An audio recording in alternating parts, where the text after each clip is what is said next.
안녕하십니까. 4월 28일 저녁 김경국TV 시작하겠습니다. 이재명이 선친과 관련한 의혹 제기를 입틀막하려다가 오히려 걸거부스럼을 만들었습니다. 지난해 8월 이재명이 당대표에 도전해서 당선된 그날 이재명의 선친 고 이경희 씨와 관련된 의혹을 담은 책이 한 권 출간됩니다. 매일신문 기자 출신으로 매일신문 객원 논설위원이기도 한 서명수 씨가 그의 운명에 대한 지극히 사적인 생각이라는 제목의 책을 출간했습니다. 그 책에는 이재명의 선친 고 이경희 씨가 1972년과 73년쯤에 고향 안동에서 담배 소매 대금을 횡령하고 야반 도주했다, 이런 의혹을 제기하고 있습니다. 당시 경북 북부 지역에서는 여변초를 특용작물로 재배해서 전매청에 납품하는 농가가 상당했습니다. 이재명의 아버지 고 이경희 씨가 당시 농가들의 담배를 대표로 해서 납품을 하고 소매 대금을 받아서 횡령을 했다는 내용입니다. 책에는 이재명이 사법고시 합격해서 1987년 11월 안동지청에 검사 15로 연수를 왔을 때 예안면 주민들이 찾아와서 부친의 횡령 대금을 갚으라고 요구했다는 내용도 담겨 있습니다. 출판사에 따르면 당시 출간에 앞서서 국회 이재명 의원실에 책을 보내면서 문제점이 있으면 알려달라, 이렇게 요청했는데 이재명 의원실에서는 아무런 답변도 하지 않았다고 합니다. 그런데 책을 출간한 지 8개월 후인 지난 4월 9일 이재명의 친형 이재영 씨가 서명수 씨를 허위사실 공표를 통한 사자 명예훼손 혐의로 고소를 했습니다. 그런데 이 고소장을 작성한 이재영 씨의 법률 대리인이 바로 이태영 변호사였습니다. 이태영 변호사 다들 기억나시죠? 그 유명한 상방울 변호사 대납 의혹 사건의 당사자였습니다. 그런 점을 감안할 때 이재명이 고소에 직접적으로 관련되어 있다, 그렇게밖에 볼 수 없는 것입니다.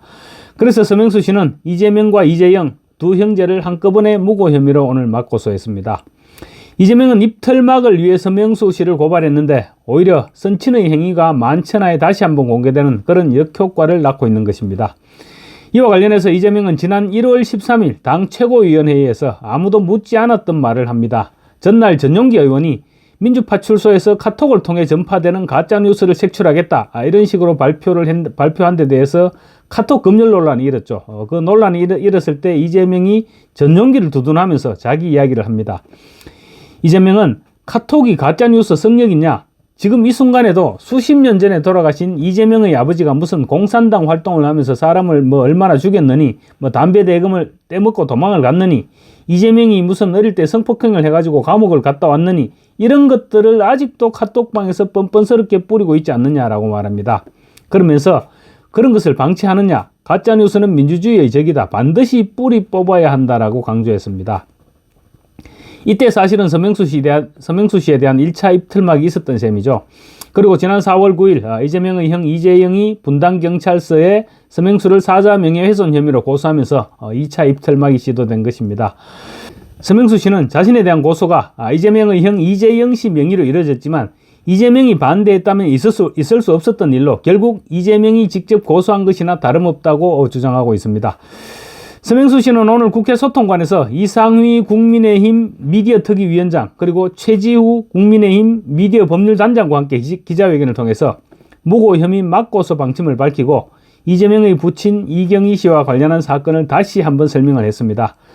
차라리 이재명 측에서 고소를 하지 않았더라면 그냥저냥 묻혀갈 일을 그야말로 걸거부스럼을 만들어낸 것입니다. 서명수 씨의 책 그의 운명에 대한 지극히 사적인 생각 가운데 사람들이 관심을 끌었던 부분은 이재명의 선친 이경희 씨의 안동에서의 여변초 수매 대금 횡령 의혹이었습니다. 경북 북부 지역에서 담배 농사를 많이 지었고 당시에는, 그리고 집집마다 일일이 수매를 할 수 없으니 누군가가 대표로 나서서 수매를 하고 대금을 받아서 다시 농가에 돌려주는 그런 식으로 진행이 됐던 것입니다. 이재명의 선친은 대학까지 다녔던 것으로 알려졌으니 아마 그런 일을 도맡아 했던 것으로 보입니다. 그러다가 어느 해에 수매 대금을 들고 야반도주 해버렸던 것이죠. 서명수 씨는 이경희 씨의 여변초 수매 대금 횡령 의혹은 수년에 걸쳐서 취재를 했고 또 관련자들의 증언도 들었다. 그리고 그 마을을 직접 찾아가 보고 이재명이 살던 마을에 몇 차례나 방문해서 심층 취재를 한 결과였고 안동 사람 누구나 다 아는 사실이었다고 주장했습니다. 그 부분에 대해서 반박하거나 반박할 증거가 있다면 언제든지 맞대응해서 이야기를 할 자신이 있다고도 얘기했습니다. 또 이재명이 1987년 사법고시 합격해서 검사 15로 안동지청에서 연수를 받을 때 사람들로부터 빚 독촉을 받았다고도 했습니다. 그랬다면 이재명이 그런 일을 기억하지 못했을 리가 없죠. 그런데 이제 최고위원회에서 뻔뻔스럽게 그렇게 거짓말을 했던 것입니다. 이재명의 거짓말이 어제오늘의 일은 아니었고 입만 열면 거짓말이다 보니까 결국 선친에 대해서도 거짓말을 하고 있는 것입니다. 당시 마을 사람들이 안동지청에 가서 이재명에게 항의한 적이 있었다고 하니까 아마도 서명수 씨의 말이 맞다고 봐야 하지 않을까 싶습니다. 서명수 씨는 당시에 이재명 씨가 어떻게 했는지는 본인이 더 잘 알 것이다. 안동 사람 누구나 다 아는 이런 이야기들을 책에 썼다는 것이 명예훼손이라고 나는 생각하지 않는다고 말했습니다. 서명수 씨는 이재명의 선친 이경희 씨의 횡령사건이 허위라는 주장 자체가 거짓이다. 이재명 후보에게 묻는다. 형 이재영의 고소를 이 후보가 사주하고 교사한 것이 아니냐라고 물었습니다. 그러면서 이재명의 가족들은 그 담배 대금 횡령 의혹에 대해서 전혀 몰랐느냐. 87년 11월 안동지청 검사 10으로 검유 환영했을 때 고향 사람들이 뭐라고 항의했느냐? 이렇게 물었습니다. 이어서 이재명은 지난 대선에서 왜 고향인 안동에서 지지율이 13%밖에 안 나왔는지 한번 생각해 보시라.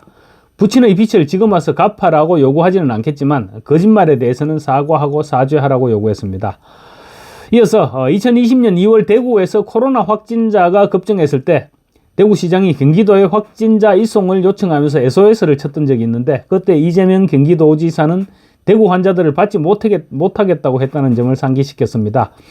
당시 서울시장과 경남지사는 받아줬고 심지어 광주시장도 대구의 확진자를 받았는데 TK 출신이라는 이재명은 외면했다. 그러고도 안동이 고향이라고 외칠 자격이 있느냐고 묻기도 했습니다. 대구 경북이 어려울 때 이재명은 고개를 돌리고 외면했으면서 지금은 안동의 아들이라고 감히 내세울 수 있느냐라고 비판한 것입니다. TK에서는 대구와 경북 전체를 한 묶음으로 생각하고 있습니다. 서명수 씨는 그러면서 이재명은 안동이 아니라 경북 영양에서 태어나 자라다가 잠시 안동에서 살았던 기억으로 고향이 안동이라고 말씀하시는데 진짜 고향은 안동이냐 영양이냐 아니면 가장 오래 살았던 성남이냐라고도 물었습니다.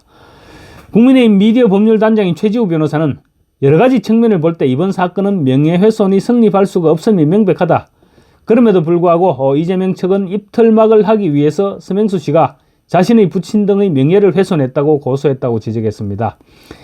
사실 악의적인 의혹 제기를 남발해온 것은 민주당이죠. 청담동 술자리 의혹을 비롯한 온갖 가짜뉴스를 생산하고 확대해온 민주당이 자신들에 대한 의혹 제기에 대해서는 민주파출소니 민주소방서니 이렇게 이상한 기구들을 만들어서 기자들을 입틀막하고 있습니다. 사실 기자들 입장에서는 아무리 팩트를 보도했다고 하더라도 언론중재위원회나 또 수사기관에 제소 내지 고발을 당하게 되면 스트레스를 받게 되고 또 비판 보도가 위축될 수밖에 없습니다. 이 같은 사실을 잘 아는 이재명은 과거 성남시장 시절부터 걸핏하면 기자들을 고소고발해서 고소왕이란 별명까지 붙어 있습니다. 어쨌거나 이재명은 입털막 하려다가 벌집을 건드린 셈인데 앞으로 길지 않은 대선 기간 동안 선친의 횡령사기 사건은 세간의 입에 오르내리게 됐습니다. 괜히 엉뚱한 짓을 했다가 지금 선친을 욕보이고 있는 것입니다. 감사합니다.